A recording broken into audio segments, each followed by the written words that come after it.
예, 반갑습니다. 동학문화해설사 여러분 안녕하십니까? 저는 부산 동의대학교에서 학생들을 지도하고 있는 성강현입니다.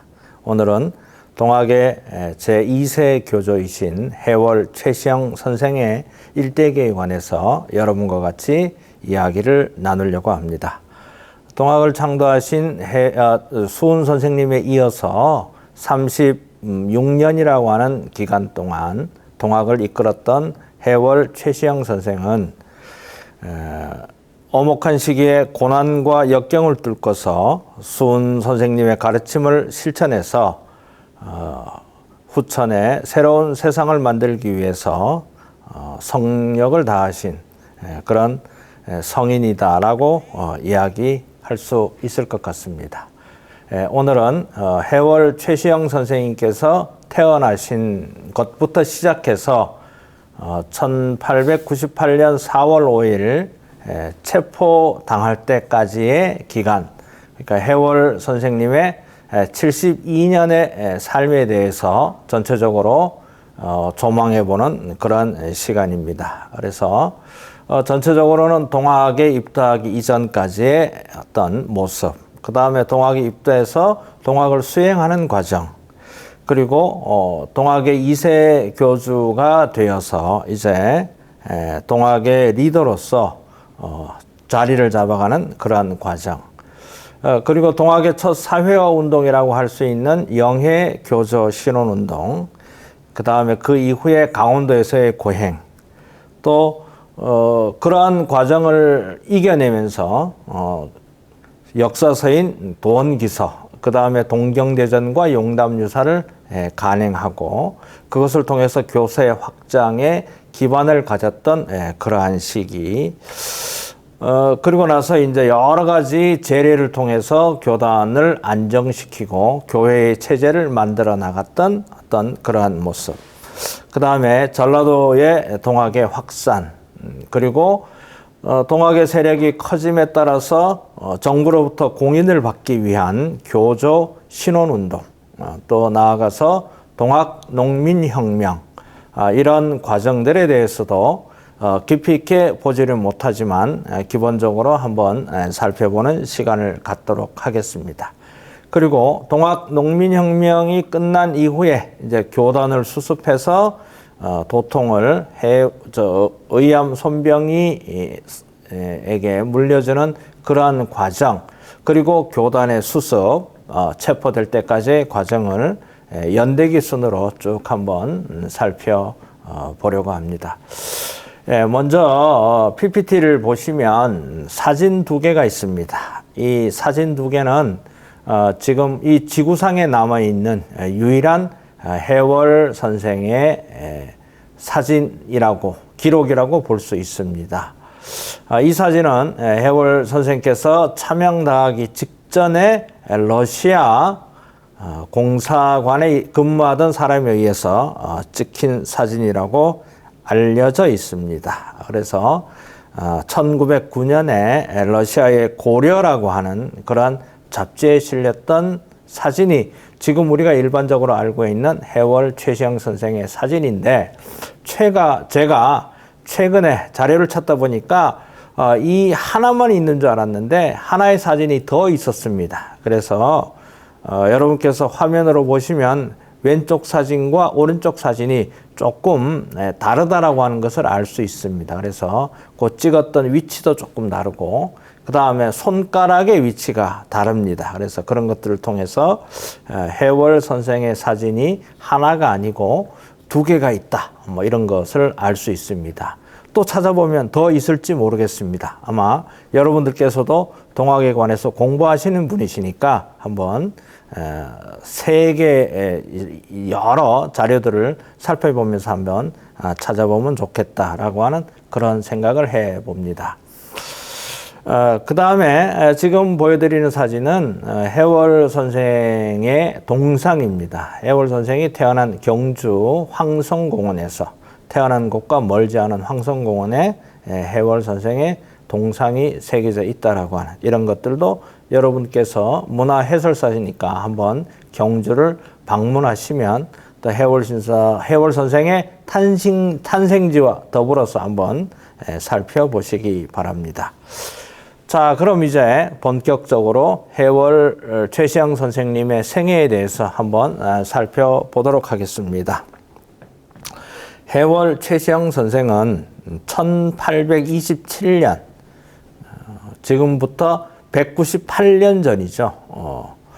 3월 21일 날 경주 동촌, 당시 경주의 동쪽에 있었던 마을 황홀이라고 하는 곳에서 태어나셨는데, 태어나신 번지는 227번지로 알려져 있고, 이 자리가 지금 천도교 경주교구 인근의 자리라고 할 수 있습니다.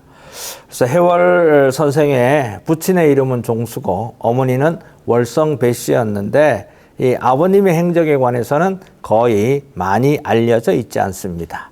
우리가 많이 들었던 그 해월 선생님에 관한 얘기를 하면 해월 선생님께서 굉장히 고생을 많이 하고 또 신분적으로 그렇게 크게 뛰어난 집안이 아니다, 뭐 이렇게 알려져 있는데, 아마 그렇기 때문에 이 해월 선생의 부친에 관해서도 많이 알려져 있지 않은 것 같습니다. 해월 선생의 그 가문을 쭉 살펴보니까 경주 최씨 가운데 관가정 공파로 속해져 있습니다. 그래서 혹자는 동학을 창도하신 수은 최재우 선생하고 해월 최시영 선생님이 같은 집안이 아니냐, 또는 뭐 형제가 아니냐, 이런 이야기들이 여러분들이 어떻게 인터넷이나 자료를 보면 그런 이야기가 있는데, 그것은 아닙니다.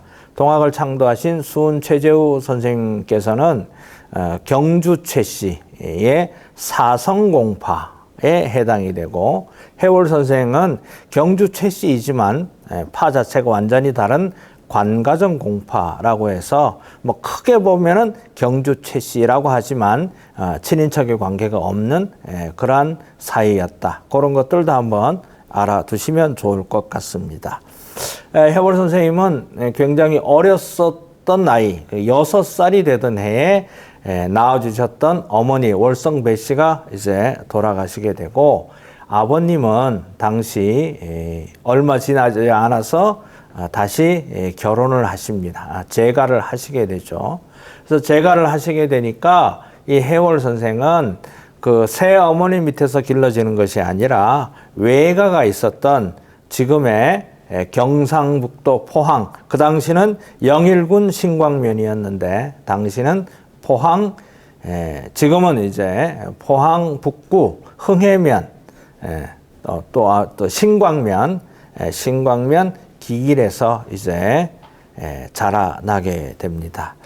다른 기록에 보면 요 한 10살 정도 됐던 해에 아버지가 경주로 불러서 서학서원에서 공부를 가르쳤다라고 하는 그런 얘기도 있습니다만은 정확하게 뭐 확인하기는 어려운 이야기라고 볼 수 있습니다. 그런데 안타깝게도 해월 선생님께서는 15살 되던 해에 아버님마저 돌아가시게 돼서 이제 천의 고아가 됩니다. 그래서 할 수 없이 외가가 있었던 터일에서 쭉 지낼 수밖에 없었고, 당시 해월 선생의 여동생이 한 분 있었는데 그 여동생과 같이 친척집에서 더부살이하는 그러한 삶을 가졌습니다. 요 사진에는 1927년, 그러니까 해월 선생의 탄신 100주년을 맞아서 당시 그 신인관에서 찍었던 황홀이의 사진이 있고, 그 옆에는 황홀이 일대의 집원이 있는데 227번지, 228번지, 229번지 요 일대가 천도교 경주 교구가 있었던 곳이라고 볼 수 있습니다. 그래서 지금은 경주의 가장 번화한 상가로 알려져 있습니다. 그리고 경주, 지금의 천도교 경주교구 일대가 이제 해월 선생의 탄생지였기 때문에 천도교단에서 의암 손병희 선생 시대에 이 일대를 매입해서 천도교 경주교구를 짓고 지금까지 쭉 이어져 오고 있습니다. 그래서 지금은 경주시에서 해월 선생의 탄신지를 동학공원으로 만들려고 하는 사업을 추진하고 있습니다. 그래서 요 사진은 제가 이제 얼마 전에 이제 경주에 갔다 온 사진인데, 기념관을 이제 만들기 위해서 터파기 작업을 하고 있는 그런 모습을 볼 수 있습니다. 그래서 해월 선생이 탄신 200주년이 되는 2027년에는 아마 여기에 해월 공원이 만들어지고 또 해월 기념관도 만들어지는 등 해월 선생님의 탄생지 일대가 복원이 되고 정리가 될 것으로 기대를 하고 있습니다. 자, 조금 전에 말씀드렸듯이 해월 선생께서 15살 되던 해에 이제 아버님이 돌아가시고 친척집에서 생활을 했는데 2년이 지난 17살이 되던 해에 이제 독립을 하게 됩니다. 지금은 뭐 17 정도가 되면 고등학교 1학년, 2학년 정도 되지만 당시 17이면 거의 이제 청년에 해당된다고 볼 수 있습니다. 그래서 17살 되던 해에 친척집에서 독립을 해서 이제 당시 기일, 터일, 우리 한문으로 터기자를 쓰고 날일, 해가 잘 드는 곳이라고 해서 기일이라고 하고 우리말로 터일이라고 하는데 이곳에 한지를 만드는 공장이 여러 곳이 있었다고 합니다. 그래서 제가 한 20여 년 전에 방문해서 거기에 살고 계신, 터일에 살고 계신 노인분들한테 여쭤보니까 이 일대에 그 터일 일대에 당나무가 많이 있었고 그래서 종이 만드는 공장이 한 3곳 정도 있었다라고 할 정도로 이제 이 터일이라고 하는 곳이 제주소가 운영이 될 정도로 좋은 종이를 만들 정도로 그런 곳이었고 요 17살 되던 해에 해월 선생께서 종이를 만드는 제지소, 당시의 기록은 조지소, 뭐 지을 조자, 지을 제자 같은 뜻입니다. 그래서 종이 만드는 공장, 한지 공장이죠. 취업해서 경제 활동을 시작했다라고 볼 수 있습니다. 그런데 해월 선생께서는 집안에서 그런 재산이라든가 또는 학식 뭐 이런 것들을 물려받지는 못했지만 선천적으로 굉장히 건강한 몸을 갖고 계셨습니다. 그래서 해월 선생님께서 35년이라고 하는 기간 동안 그 오랜 기간 동안 도망을 다니고 도발이 생활, 우리가 잘 알려져 있듯이 최보따리 이런 이름으로 불려졌는데 그렇게 도망 다닐 수 있었던 것은 부모님으로부터 좋은 그런 몸을 물려받았기 때문이었고 그렇게 해서 이때 종이공장에서 또 일을 했으니까 몸이 더 탄탄하게 되었을 것이라고 봅니다. 그렇게 이제 처음에는 종이 만드는 일을 했지만 나중에는 너무 성실하고 정직하고 하니까 이 종이 만드는 공장에서 종이를 여러 지역에 배달하는 일도 했고 또 수금을 하는 그런 일도 하셨다고 합니다. 그런데 당시 일들을 너무 잘해서 저 공장의 주인으로부터 여러 가지 배려도 많이 받은 것으로 알고 있습니다.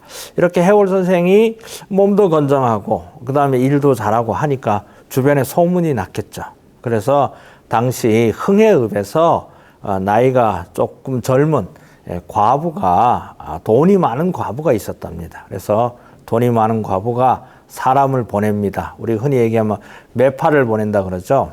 그래서 사람을 보내서 해월 선생에게 내가 돈이 많은데 해월 선생은 신체가 건강하니 같이 결혼해서 삽시다. 그렇게 이제 사람을 보냈는데 해월 선생께서 다른 사람의 부를 그냥 내가 얻는 것은 졸지에 얻는 것은 좋은 일이 아니다 라고 해서 거절했다고 하고 얼마 지나지 않아서 흥해 매곡동에 있었던 그 밀양 손 씨와 결혼을 하게 됩니다. 그래서 해월 선생님은 결혼하고 난 이후에 처가가 있었던 해월 선생은 본가가 이제 없으니까 처가가 있었던 흥해 매곡동에 가서 처가살이를 하게 됩니다. 제가 매곡동에를 가보니까 이 매곡동은 농지가 많습니다. 논이 굉장히 많아서 그래서 그 앞이 넓은 벌판이고 그 벌판이 동해안까지 월포 해수욕장이 있는 그 일대까지 쭉 이렇게 이어져 있습니다. 그래서 아마 이 처가에서 어느 정도 경제적인 여유가 있었던 것 같습니다. 그래서 처가살이를 하면서 생활을 했던 그런 모습이고, 이 처가살이는 28살이 될 때까지, 그러니까 19살부터 28살 될 때까지 약간 8년 동안 9년 동안 뭐 그렇게 처가 생활을 하게 됩니다. 그러나 처가 생활을 하면서도 또 굉장히 인정을 받았던 것 같습니다. 그것을 뭐 알 수 있는 것이 나중에 해월 선생이 이제 동학에 입도해서 수훈 선생의 아주 수제자가 되고 수훈 선생으로부터 관의 탄압을 받게 되니까 내가 어디 있을 만한 곳을 좀 봐달라, 알아봐달라고 했을 때 해월 선생이 소개한 곳이 흥해 매곡동의 손봉조의 집이었습니다. 근데 이 손봉조의 집은 이 동학의 역사에서 굉장히 중요한 곳인데, 그것이 바로 동학의 최초의 조직이었던 접주제가 시행된 곳이었습니다. 그 접주제를 시행한 곳이 매곡동의 손봉조의 집이었는데, 여기가 어디냐? 바로 해월 선생의 처가가 있었던 곳입니다. 그래서 손봉조라고 하는 사람은 해월 선생의 소위 처족, 제가 생각하기에는 아마 처삼촌 정도가 아니었을까 그렇게 보여집니다. 제가 매곡동도 여러 번 가서 족보를 찾아보기도 했는데 손봉조라고 하는 사람의 이름을 발견하지는 못했습니다. 다만 몇 번을 찾아서 그 손봉조가 살았던 집자리는 발견했는데 조금 이따 사진으로 보여드리도록 하겠습니다.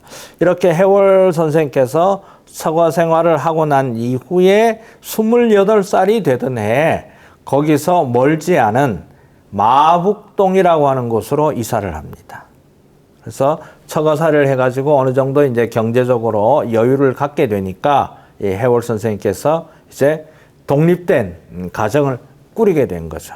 그렇게 해서 그곳이 바로 멀지 않은 마북이라고 하는 그런 곳이었는데, 해월 선생이 아마 흥해에 있을 때도 소문이 났었나 봐요.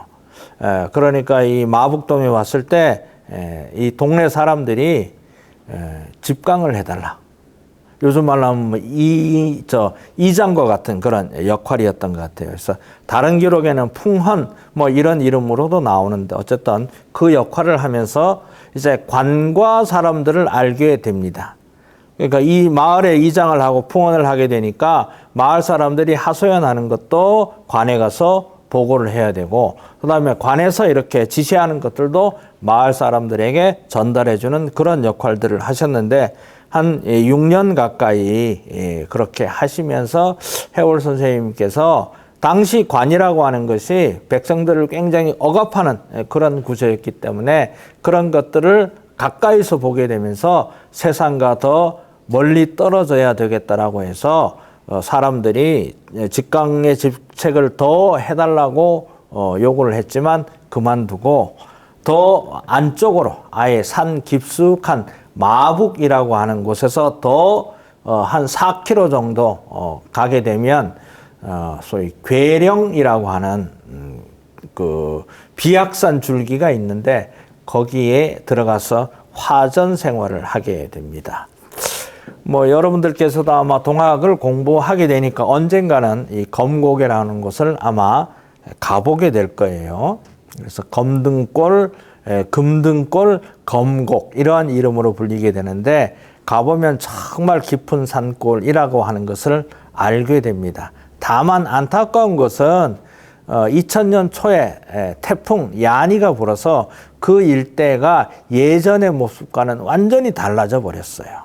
그래서 산사태가 나가지고 자갈들이 개울에 밀려오게 되면서 제가 처음 거기 갔을 때가 1989년, 90년 이때 갔었는데 그때는 풍경이 너무 아름다웠습니다. 그래서 개울 사이로 양쪽으로 뭐 우리가 흔히 얘기하는 다랑이 논이 있고 산길을 따라서 올라가면 검곡으로 올라가서 검곡도 잘 이렇게 보존이 돼 있었는데 그 태풍 야니로 인해서 산사태가 나서 지금은 예전과의 모습과는 완전히 다른 모습으로 보여 있어서 좀 안타까운 면이 있습니다. 자, 요 사진은 길과 마북으로 가는, 길은 터일이라고 하는 것인데, 제지소가 있는 곳입니다. 그래서 제지소가 있었던 터일과 해월 선생이 28살 때 가서 집강이라고 하는 직책을 맡았던 마북은 그 봉우리 하나 사이에 있습니다. 그래서 여기 갈라지는 길이 있는데 요 길을 사진으로 담아 봤습니다. 그 다음에 이 사진은 해월 선생님께서 다녔다고 하는 종이 만드는 공장 조지서 터입니다. 지금은 이제 안타깝게도 모두 다 사라져 버리고 여기에는 저수지가 들어섰습니다. 그래서 터일 저수지가 들어서서 예전의 모습은 볼 수 없게 됐는데 제가 이제 1990년 초반에 여기 갔을 때 이제 마을 어른으로부터 종이 만드는 제지소가 있었고 종이 말리는 그런 건조실도 따로 있었다라고 했고 그분들한테 들었던 얘기가 1970년대까지 그 종이 만드는 기구들이 다 있었다는 거예요. 그런데 이제 어느 날 뭐 차가 한 대 들어와서 그것들을 다 싣고 가서 지금 터일 마을에는 종이 만드는 것과 관련된 아무런 그런 유적을 찾을 수 없다. 이런 면에서 그것을 설명해 주시는 그분께서도 굉장히 좀 안타까워하는 그런 모습을 보여주고 그런 기억이 남아 있습니다. 그리고 이 사진은 검곡으로 들어가는 입구, 검등골로 들어가는 입구에 있는 해월 최시영 선생 어록비가 있습니다. 그래서 이 어록비는 당시 이 어록비에 그 글씨를 쓴 학생이 붓글씨로 썼는데 당시 그 신광 중학교에 다니는 이 여학생이 글을 썼다고 합니다. 그래서 아마 이 글을 쓴 분은 지금 한 40대 후반 정도 됐을 것 같아요. 당시 중학교 3학년이었던 여학생이 그렇게 썼는데 이 비석을 이제 만드셨던 이 비석을 여기에 세우려고 하셨던 분이 해월 선생이 이 비석을 세운다고 하니까 많은 사람들이 해월 선생님의 글을 써주겠다라고 하는 분이 있었답니다. 그런데 당시 이 비를 세웠던 사람이 해월 선생님이 민중이다. 가장 가까이 사람들과 있었던 가까이 있었던 사람이기 때문에 잘 쓰는 사람의 글보다 이 동네 사람의 글을 좀 받았으면 좋겠다라고 해서 중학교에 의뢰해서 당시 중학교 3학년 여학생이 붓글씨를 쓰는 여학생이 있어서 그 여학생에게 해월 신사 법설에서 나오는 대인전물의 구절을 이제 써서 비석을 세워서 지금 지나가는 사람들에게 안내를 해주고 있습니다. 그리고 포항시에서 이제 해월 선생이 계셨던 검등골, 검곡에 안내 표지판을 이렇게 만들었는데 지금은 많이 훼손되어 있습니다.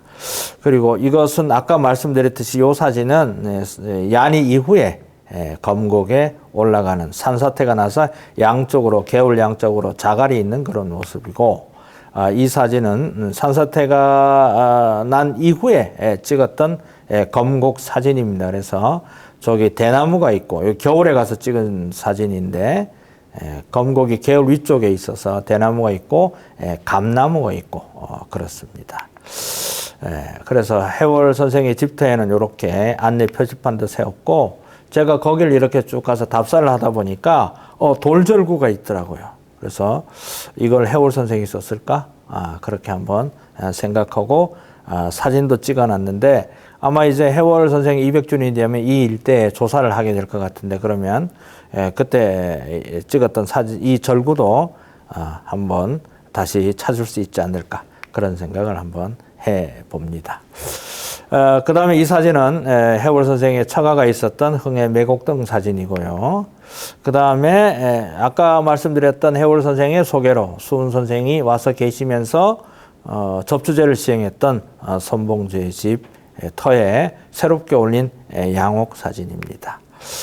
자, 이렇게 해서 이제 해월 선생이 동학에 입도하기 이전에는 평범한 사람이었습니다. 그러나 사람은 누구나 자기 삶의 문제에 대해서 생각을 하고 있었겠죠. 그러니까 해월 선생의 입장에서는 내 삶이 왜 이렇지? 세상은 왜 이렇게 나와 같은 사람들이 무엇인가 어렵고 힘들게 살아야 하지?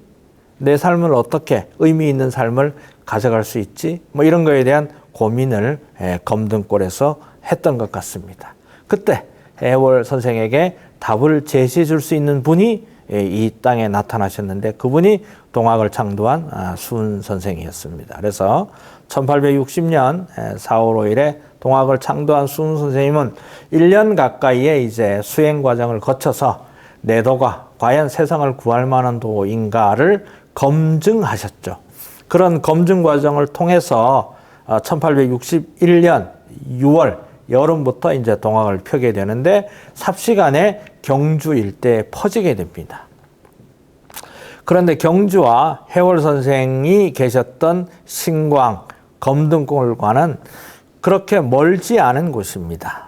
그래서 당시 경주의 문화권이라고 할 수 있는 그런 곳이었습니다.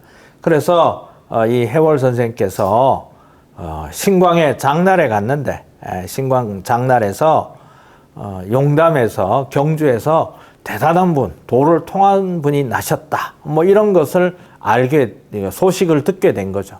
그래서 친구들과 함께 가기를 하고 그 이튿날 새벽에 출발해서 하루 종일 걸어서 아마 밤늦게 용담에 도착한 것 같습니다. 그래서 용담에 도착하니까 이 동학을 창조한 수은 선생께서 큰 절을 하면서 잘 맞아주셨다는 거예요. 그래서 당시 그 수은 선생에 관한 기록을 보면 대인전무를 너무나도 잘하셨다. 사람을 항상 공경과 정성을 다해서 양반이든 그 다음에 일반 평민이든 노비든 가리지 않고 정말 큰 절로 대접을 했는데 이 해월 선생이 수은 선생님과 이렇게 큰 절을 하게 되면서 거기에서 마음으로 느끼는 바가 있었던 것 같습니다. 아까도 말씀드렸지만 해월 선생은 어렸을 때부터 불우한 환경에서 컸기 때문에 다른 사람으로부터 그렇게 인정받는 삶을 살지는 못했던 것 같습니다. 그러나 이 해월 선생이 수은 선생을 만나게 되면서 비로소 하나의 사람으로서 대접을 받게 됐다라고 하는 것을 큰 절을 통해서 느끼게 된 거죠. 그래서 내가 이 도를 한번 해봐야 되겠다. 그런 생각을 하게 되고 본격적으로 동학에 입도하게 됩니다. 그래서 해월 선생이 35살이 되던 1861년 6월 달에 동학에 입도하시면서 그 이전의 삶과 완전히 다른 삶을 살아가게 되는 거죠. 그래서 동학에 입도하기 이전까지의 해월 선생은 우리가 주변에서 볼 수 있는 정말 평범한 농부의 모습이었다면 동학에 입도한 이후부터는 완전히 다른 삶, 동학인으로서 또 그것이 나중에 성인으로서 가게 되는 그러한 삶을 살아가셨다고 할 수 있습니다. 그래서 수은 선생에게 동학을 공부하는 방법에 관해서 이렇게 알게 되고 그 방법이라고 하는 게 주문을 열심히 외워서 하느님과 만나는 그러한 종교 체험을 하는 것인데 해월 선생님은 그게 잘 안 됐던 것 같습니다. 주문은 열심히 외웠는데 그렇게 되지 않아서 고민을 하고 고생을 하는 과정에 포덕 3년이라 해서 1862년 1월 달에 이제 너무 그런 종교 체험을 하지 못하게 되니까 내가 정성이 부족해서 그런 모양이다 라고 해서 이제 해월 선생이 그 검곡 뒤에 개울이 있는데 그 개울에 얼음물을 깨고 밤중에 목욕제기를 하고 공부를 했던 것 같습니다. 그런데 어느 날 밤에 얼음을 깨고 들어가려고 하는데 갑자기 공중에서 찬물에 갑자기 앉는 것은 몸에 해롭다라고 하는 얘기가 들렸습니다. 그래서 해월 선생님께서 사방을 둘러봤지만 깜깜한 밤에 아무도 없는데 들렸던 얘기가 들리니까 마음이 뭐 움찔해지기도 하면서 그래서 찬물에 목욕하는 것을 그만두고 이제 물을 데펴서 집에서 목욕을 하고 공부를 하게 됩니다. 예, 당시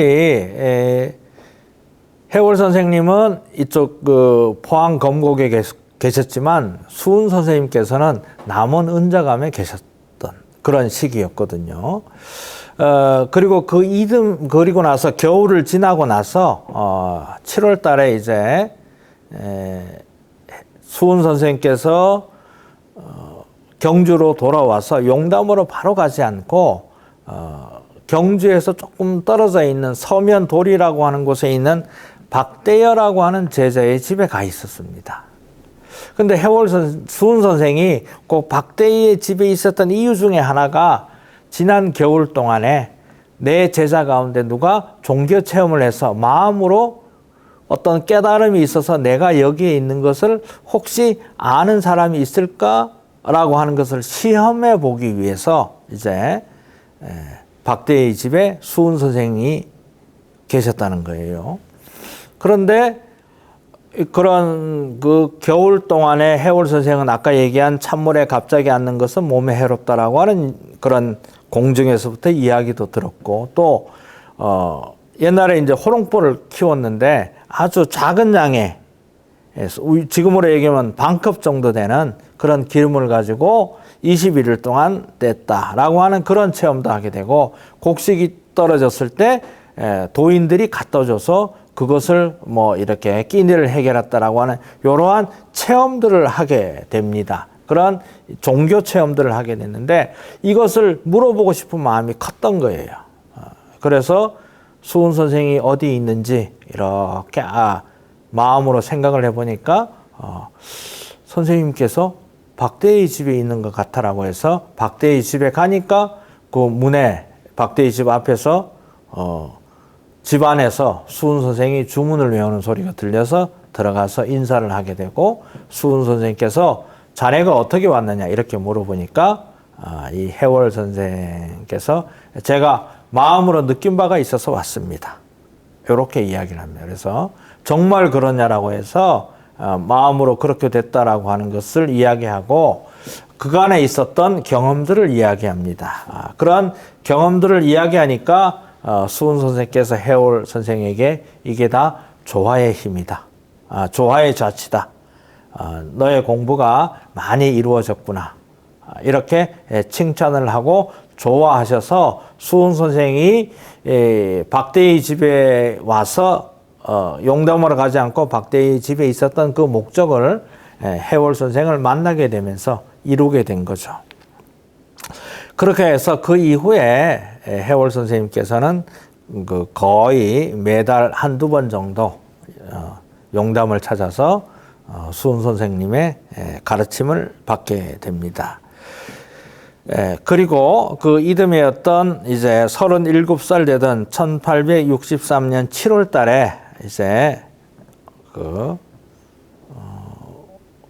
수은 선생으로부터 북도중 주인이라고 하는 직책을 받게 됩니다. 여기서 북도라고 하는 것은 경주 이북을 이야기합니다. 그래서 경주 이북에 있었던 접들을 전체적으로 주관하는 관장하는 그러한 직책을 맡게 되고 뭐 이때 해월의 도를 수은 선생으로부터 받았다라고 하는 그런 기록이 있습니다. 그리고 나서 한 달이 안 된 소위 8월 15일 여기서 나오는 날짜들은 전부 음력입니다. 그래서 8월 14일이면 추석 전입니다.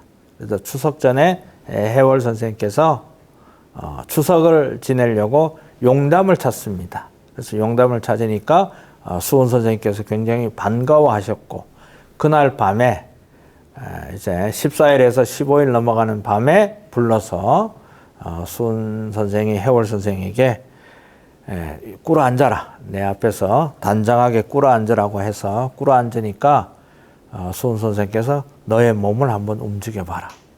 그런 얘기를 했는데 그 얘기를 하고 나니까 정신이 황홀해서 몸을 어떻게 할 수가 없었다는 거예요.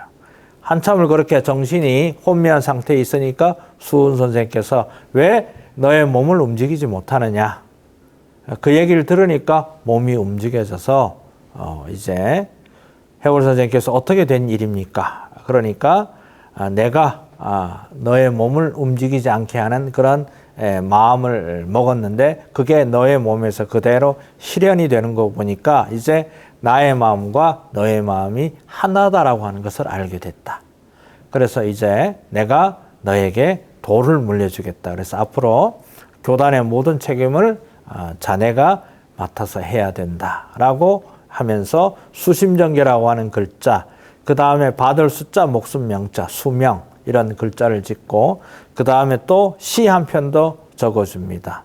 용담 수류 사해원, 용담의 물이 흘러 네 바다의 근원이고 거막인제 일편심, 그 거막에 사람이 있어서 일편단심이다. 그래서 요 거막이라고 하는 게 해월 선생님께서 계셨던 검등골, 검곡을 이야기합니다. 그래서 용담에서, 경주 용담에서 탄생한 도가 거막에 있는 사람으로 이어진다라고 하는 그런 것들을 보여주는 그러한 시고, 이것을 통해서 이제 동학의 어떤 지도 체제가 수은 선생님에서부터 해월 선생으로 넘어갔다. 그렇게 볼 수 있습니다.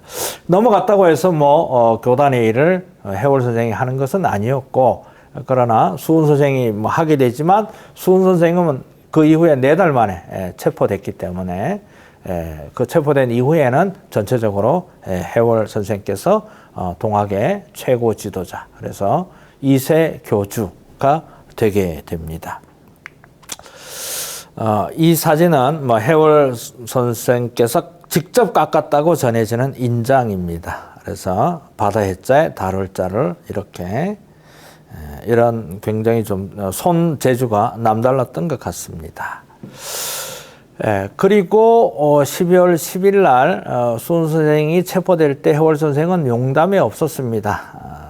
아마 용담으로 오지 말라고 수은 선생님이 이야기했다라고 하는 그런 기록이 있었던 것 같아요.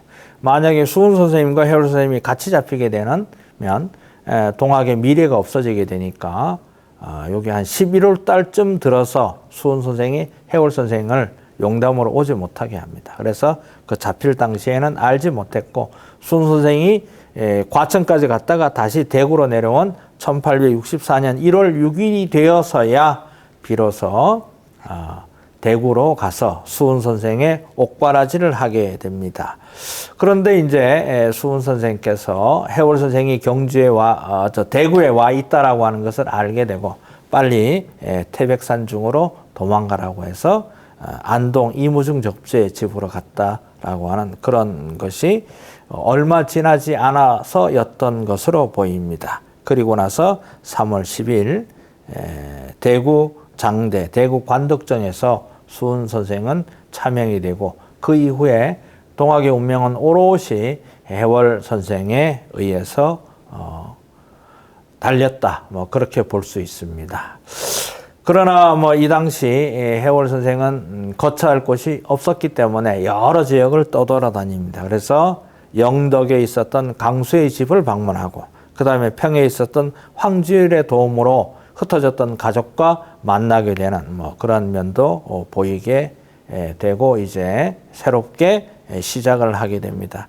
여기 사진은 수은 선생이 체포되어 있었던 지금의 대구 종로초등학교 모습이고 이것은 감옥에서 수은 선생과 해월 선생님께서 마지막 만났던 그런 장면. 그래서 수은 선생님께서 담뱃대를 전해주는 그런 모습을 이제 그림으로 그린 것입니다. 그리고 나서 수은 선생이 울진죽변에서 이제 영양 수산리를 예천의 수산리를 거쳐서 영양의 용화동으로 가서 은거하게 됩니다. 그리고 이제 이렇게 은거하고 있다는 사실을 알게 되고 수은 선생님이 순도한 이후에 가족들이 와서 그 가족들을 보살피는 그러한 일들을 하게 됩니다. 그래서 수은 선생님이 이제 돌아가시고 난 이후에 순도하고 난 이후에 해월 선생님께서 교단을 쭉 하면서 당시 해월 선생님이 이제 제자들에게 무엇인가 이제 법설을 하게 되고 가르침을 주게 되는데 그 해월 선생의 첫 번째 법설이 뭐냐 하면 인내천과 귀천차별입니다.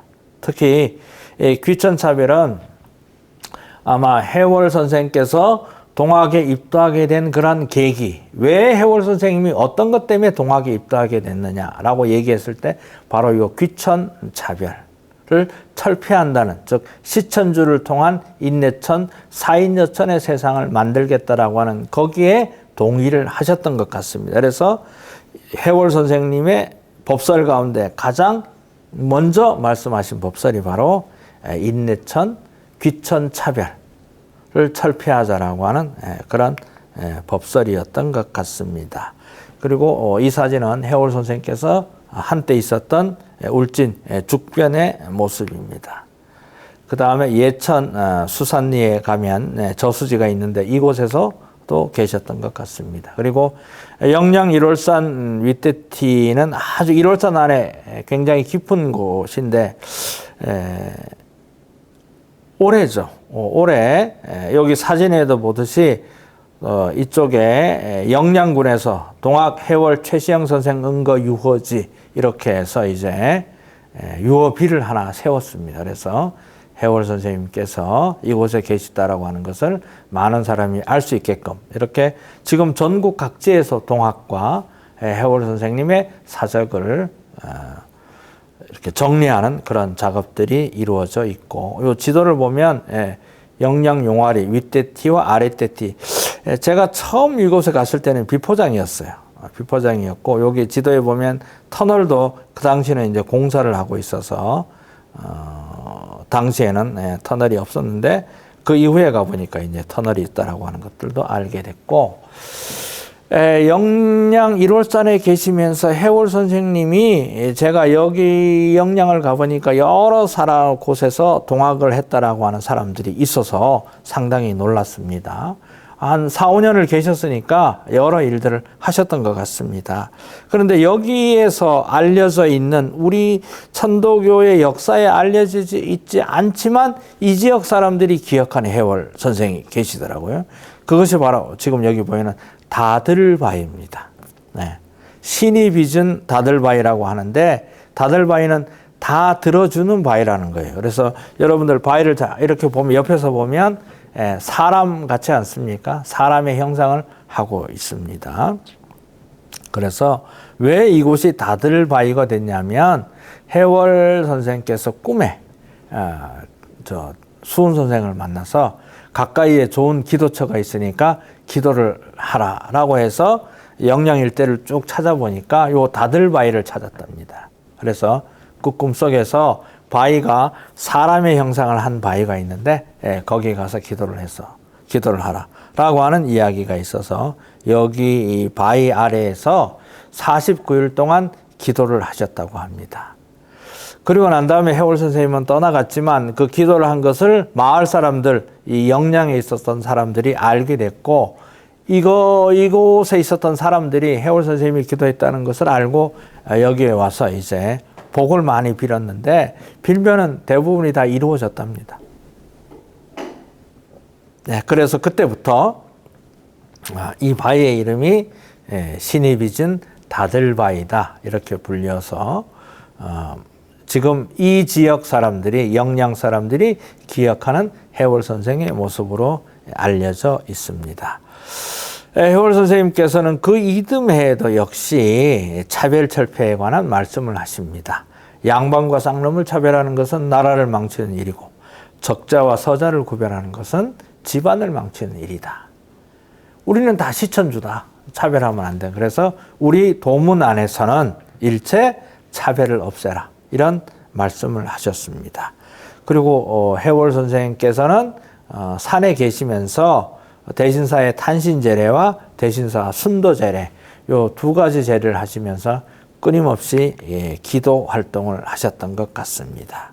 그리고 그 기도 가운데서 말씀하셨던 법설 가운데 하늘님을 양하라고 하는 양천주의 법설, 그러니까 하늘님을 모셨으면 모신 것으로 끝나는 것이 아니라 그것을 부모님을 복양하듯이, 그래서 동학의 주문에 시천주의 주자가 부모처럼 섬긴다. 그러니까 하늘님을 부모처럼 섬긴다라고 하는 것이니까 그렇게 하는 것이라고 해서 시천주의 방법론으로서 양천주를 말씀을 하셨습니다.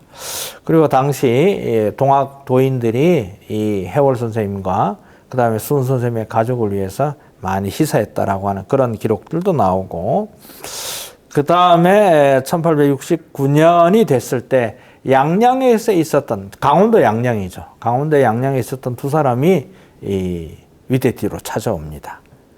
그래서 어떻게 왔냐 하니까 당시 영월에 귀양가 있었던, 그러니까 수은 선생님이 순도 이후에 영월로 그 제자 가운데 이경화라고 하는 제자가 영월로 이제 귀양을 갔는데 거기에서 동학을 퍼뜨렸답니다.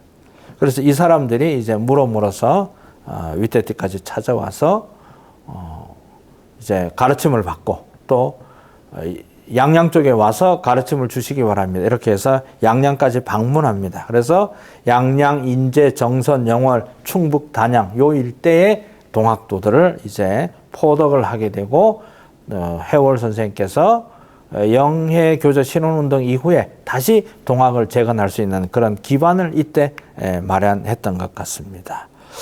자, 1870년이 되니까 이제 영양 위태티를 중심으로 해서 동학의 세력이 어느 정도 안정이 되고 경상도 북부를 중심으로 해서 동학의 세력이 많아지게 됩니다. 이것을 알고 찾아온 사람이 이필제라고 하는 사람이었습니다.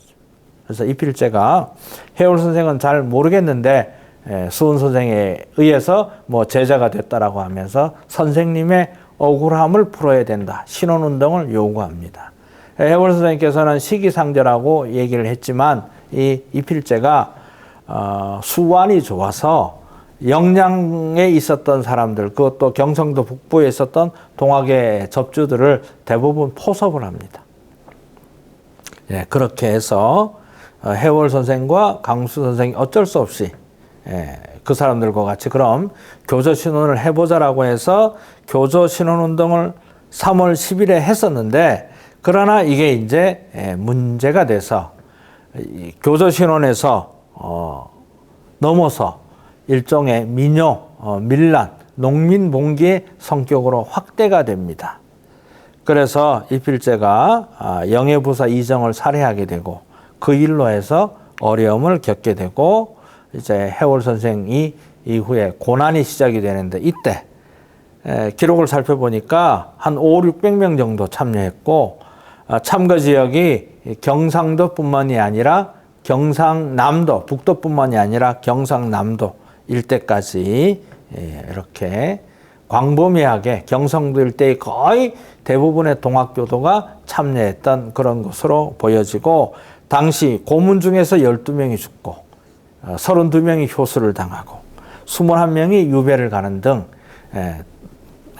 동학교단에 있어서는 굉장히 큰 타격이 되었고, 이필제, 그 다음에 뭐 해월 선생을 비롯해서 여러 사람들이 주동자라고 해서 이 이후에 해월 선생이 관에 의해서 지목을 받게 되고 도망을 하고 은신을 해야 되는 그런 과정이 됩니다. 그래서 당시 동학도들이 집결했던 박하선, 영해 박하선 접지의 집터 요는 사진입니다. 그 다음에 영해 교조신원운동 하기 전에 하늘에 제사를 지냈다라고 하는 병풍바위의 사진도 지금도 뭐 거기 그대로 남아있고, 영해부는 지금 영해면이 되어 있습니다. 그래서 영해면 면사무소에 가면 이렇게 공덕비들이 있는데, 혹시 당시 군수대 공덕비가 있는가 찾아봤더니 그 당시 군수에 공덕비는 없었습니다. 자, 이렇게 해서 이제 해월 선생께서 영해 교조 신원운동 이후에 쫓기는 몸이 됩니다.